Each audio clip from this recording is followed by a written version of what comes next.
ተማርኮ ማለት ነው። እና ያው መቀሌ እንደውም የተማረክንበት ቦታ የሚባለው እዛ ቦታ ነው እንጂ መቀሌ እነሱ መግባት ይከብዳቸዋል ነው። ይህንንም ሰምተናል። ማለት እኛ የተማረክንበት ቦታ ብቻ እንጂ እነሱ ይዘውን መቀሌ እንደማይመጡ ነው። ወይ እዛው የሆነ ነገር ያደርጉናል ወይ እዛው እነሱ ይቀራሉ እንጂ መቀሌ እንደማይመጡ ነበር የተነገረን ማለት ነው። ያው ግን ያው እነሱም መቀሌ መጥተዋል፣ እኛም ተይዘን መቀሌ መጥተናል ማለት ነው። አሁንም እሱም ጡት እየነከሰ የሚል መልእክት ነው ያለኝ። ምክንያቱም ይህን ሰራዊት የኔ አይደለም ካለ እንግዲህ ይህ ሰራዊት የማን እንደሆነ እንግዲህ ለማንኛውም ግልጽ ነው። እየተካከሉ እየተሸዋወዱ መኖሩ ይበቃል። ከእንግዲህ ከዚህ በኋላ እየተሸዋወዱ መኖር ይበቃል የሚል መልእክት ነው። አመት ያህል በኮቸሮ ነው የከረም ነው እና ብዙ ይህን ያህል የደላን ኑሮ አልኖረንም። ቢክደንም ብለሱ ምንም ብርቅ አይደለም እና ምንም ይሄን የሚያስደንቅም አይደለም። አለን ነው የምለው። አልወጣንም፣ ተማርከናል ነው የምለው። ቢያንስ ወደ 5 ክፍለ ጦር እዚህ ተማርከናል። ሲጀመር የኛ አመራሮች አንደኛ ጦሩን የማሳመን አቅም የላቸውም። ሁለተኛ ደሞዝ በአግባቡ አያመጣም። ሶስተኛ ጦሩ ነው የሚመራው በጉልበት በስድብ በዱላ ነው።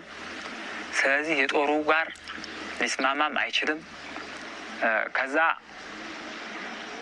የምግብ እጥረትም አለብን። የመዋጋትም ፍላጎት አብዛኛው ሰው ያው የተወሰነው ሰው ሊኖረው ይችላል። አብዛኛው ሰው ግን የመዋጋት ፍላጎት የለውም። ተገዶ እንደሚዋጋ ነው። ሁለተኛ በዚህ ደረጃ ላይ አልገመትነው ነበር። ከመግለጫውም እሱም የሸወደና ጁንታው ተደምስቷል የሚል መግለጫ ሁልጊዜ ሲሰጥ ስለነበረ እኛም በዚያ ደረጃ ላይ ሀሳብ ትተን ነበረ። አሁን ግን የሰራለን ምንድን ነው ማስ ከህብረተሰቡ ወጥቶ ነው። አሁን ህፃንም ወጣትም አላለም። ህብረተሰቡ ወጥቶ በቃ እኛ ለነጻነታችን እንታገላለን፣ የትግራይ ህዝብ ነጻነቱን ይፈልጋል፣ ስለዚህ ከነጻነታችን በላይ ማንም ስለሌለ ብሎ በስነ ስርዓቱ ውጊያ ቦታ ላይ ማለት በመቶ ሺህ የሚቆጠር ሰው ካልሆነ ይህን ያህል ሰው ተብሎ ሰራዊቱ ራሱ በጣም በርካታ ሰው ነው የነበረና እኛም አቅማችን በላይ ነው የነበረ። ቢያንስ መቋቋም አልቻልንም።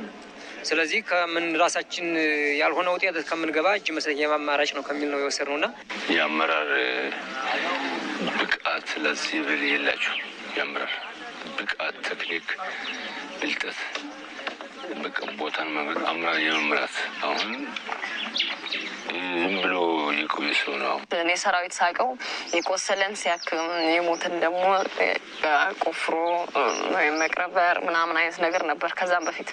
ግን ያሁኑ ጦርነቱ ከመፋፋሙ የተነሳ ምንም ሊያደርግ አልቻለም ጥሎ ከመሄድ ውጭ 12ኛ 25ኛ የተለያዩ አመራሮች የያዘች ክፍል ስትበተን ማየት በጣም ይከብዳል። ፍሩሳሉ እኛ ውስጥ ይገሉታሉ የማይገባ ትናንት ራሱ አንድ ልጅ ስለተመታው ፀሐይ መቶኝ አዙሩኝ ጥዬ ወድቄ እያለሁ የሆነ ልጅ ዝም ብሎ ሲቪል እንገደል ድሙን እህቱ ኦልሞስት ቤተሰቦቹን ያጣ ብዙ ሰው አለ። የበላይ አመራሩ በእነ አብይ አህመድ ራሱ ስንመጣ በነ ማነው ባጫ ደበሌ ነው የሚባለው። በቃ ለነሱ በቃ ራስ በራሳቸው የመደጋገፍ የትግራይን ህዝብ እንዲጠላ ለማድረግ ብዙ ጥረት ይደረግ ነበር። የትግራይ ህዝብ በብዙ ነገር እንደተጎዳ ብዙ ነገር ብዙ ግፍና ብዙ በደል እንደደረሰበት ይሄ ማስተላለፍ ፈልጋለሁ። የኤርትራ ወታደር ግን መግባቱ ደስተኛ አይደለንም። እኛ ከገባን በኋላ የሚያደርገው ድርጊት በጣም አስቀያሚና አጸያፊ ነው። ምክንያቱም ሲፈልግ ይደበድባል፣ ሲፈልግ ይገላል፣ ሲፈልግ ይዘርፋል፣ ሲፈልግ ሴቶችን ይደፍራል ማለት ነው። በእርግጥ የኛም ግን የመጀመሪያው ውጊያ ያው በንዴትም ጭምር ስለነበረ ለአንድ ወር ለሁለት ወር ለመሞከር አድርጎ ነበረ። ነገሮችን ሲጭን ነው የምናየው። እኔ አንዳንዴ በጣም ነው የሚገርመኝ። ምንድን ነው የሚሰራው?